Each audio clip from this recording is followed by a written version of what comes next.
За сүүлийн жилүүдэд гэр бүлийн хүчирхийллээс болж асар их зовлон, шаналлд амьдарч байгаа хүүхдүүд болон эмэгтэйчүүд маш олон байгаа учраас гэр бүлийн хүчирхийллийн талаарх мэдээллийг та бүхэндээ товчхон хүргэе.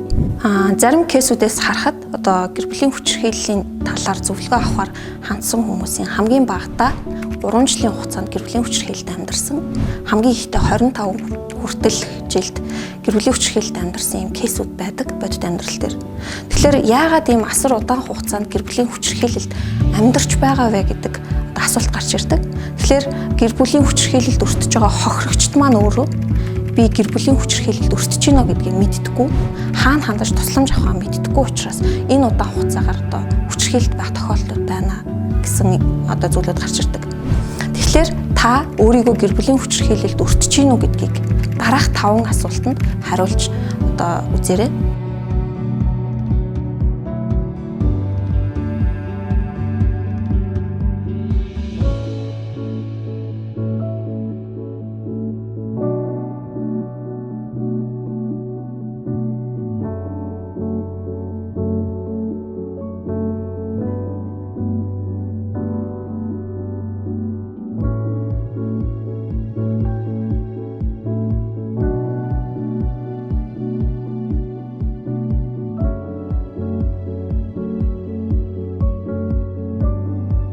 За тэгэхээр та эдгээр асуултуудаас хэдэн асуултанд нь тийм гэж хариулсан бэ?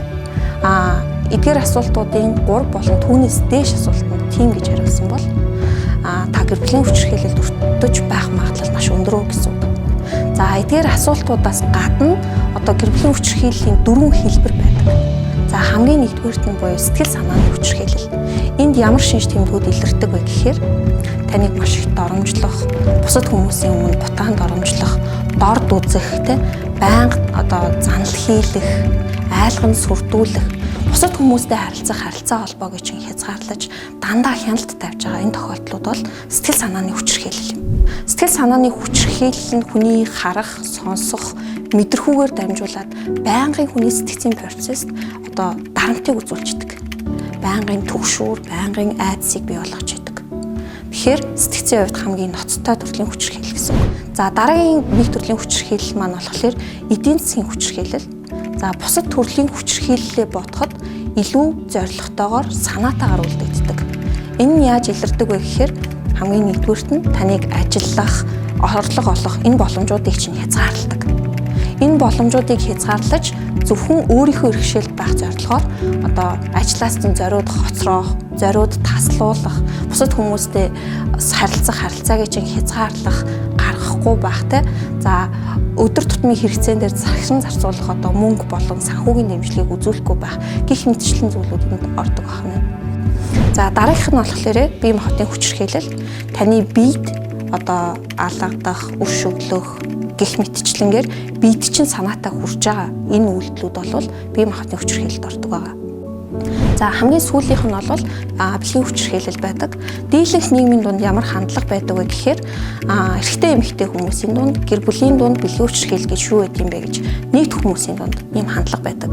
Гэтэл одоо санаатаагаар таныг хүлээн зөвшөөрөөгүй байхад аюултай, айлган сүрдүүлсэн, доромжилсон байдлаар бэлгийн харилцаанд орж байгаа энэ үйлдэл маань өөрөө бэлгийн хүчирхийлэл болдог байна.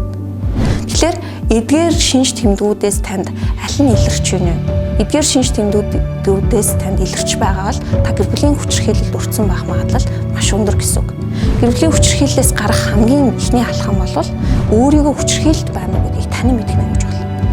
Хоёрдугаарт өөрийгөө хүчирхийлэлд байгаа байна гэдгийг хүлээн зөвшөөрчиж дараагийн одоо арга хэмжээ авах буюу эндээс гарах арга зам хүмүүс хайж эхэлдэг. За хэрвээ та гэр бүлийн хүчирхийлэлд өртсөн байвал бусад хүмүүсээс тусламж хүсэх нь юу чухал. Хүчирхийлэл гэдэг маань өөрөө нуух, ичих зүйл огт биш байдаг. Тэгэхээр та цагдаагийн байгууллага болон гэр бүл хүүхэд залуучуудын хөгжлийн газар за багуудынхаа засаг дарга нийгмийн ажилтнтай холбогдох мэдээллүүдийг авч тусламж авах бүрэн боломжтой байгаа. Мөн одоо сэтгэл зүйчд болон бусад гэр бүл одоо судлаачид хандаж бас мэргэжлийн түвшний зөвлөгөөг авч болно. Хинч хизээч хайртай дотныхоо хүнээс зовлон шаналлыг мэдрэх бол ёсгүй. Хүчирхийлэл бол хайр биш.